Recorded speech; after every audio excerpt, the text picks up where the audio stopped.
Are demons real? Anyone who reads about the paranormal will most certainly come across cases in which witnesses claim to encounter strange beings that they can only assume are demons.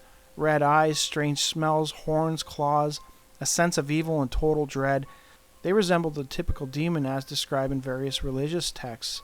For a man named Aubrey, his encounter with a demonic-looking entity would leave him scarred for life. Growing up in a house in Temple, Texas, Aubrey had become accustomed to seeing strange things in the house. By the age of 9, he had begun to understand that at certain times he would get a weird vibe in certain rooms in the home and knew that when he felt that, it was time to leave. However, one day would be different from the rest. On this day, he would see something far out of his scope of reason. No matter what I'd seen in the past, I wasn't prepared for this day. Sitting in the living room, Aubrey recalls that he was asked by his mother to retrieve something out of his bedroom. As he wandered down the hall, he had to pass by his parents' bedroom. He immediately got an ominous feeling that he'd sensed numerous times. I got close to my mom's room and my hair stood up, so I wanted to get to my room and get back to Mom. So as I passed by my mom's room, and I thought I heard the TV on, so I thought when I was playing my Atari, I'd left it on. When I looked in, sure enough, the TV was on, but there was a strange woman standing outside their closet, and something was sitting on the edge of their bed. Aubrey claimed that the woman appeared sad, and he noted that her neck appeared to be abnormally long.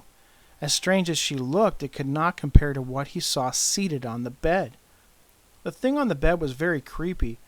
The best I can describe it as, it looked what I imagine a devil or demon or something would look like. It appeared to be sitting, but it was obviously very large. What I could see of its arms and body was it was black looking. Its hands had long nails or possibly claws. Aubrey claims he stood there for what felt like several minutes, but in hindsight he guesses it was probably only a few seconds. He was in complete shock and was unable to move. Finally the woman looked at me and whispered something to me. The thing which was on the edge of the bed with its back towards me turned around, gave me a horribly evil look, and motioned like he wanted the door closed. And then bam! It closed shut. It was like I couldn't move, but as soon as the door shut, I was able to move, and believe me, I did.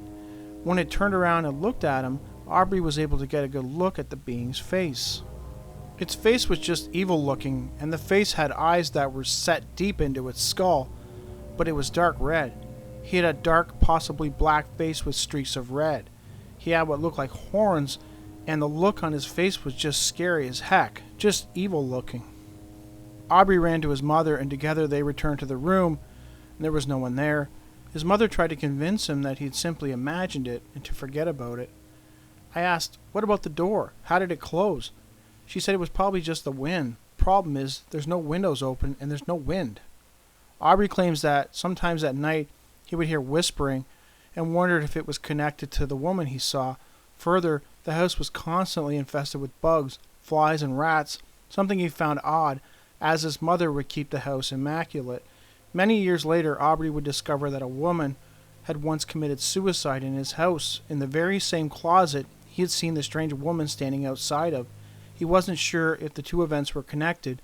Interestingly, Aubrey's own mother also attempted suicide in that house. My own mom tried taking her own life in this house. We walked in, and she had cut both wrists with a large shard of glass from a glass she'd been drinking from. She looked like she was in a trance. She was rocking back and forth, staring into space. She passed away a couple of years ago, but she never had any memory of what happened. So what did Aubrey see in that room? What to make of the strange long-necked woman? Was she indeed the woman who committed suicide so many years earlier in ghostly form, or something else? What to make of her demonic-looking companion? Is it possible that hell, as described in so many religious texts, is real? And for those few brief seconds that he peered in that doorway, Aubrey was glimpsing a reality far more terrifying than most any of us could ever conceive of. This still haunts my dreams, and I'm afraid it will show up again.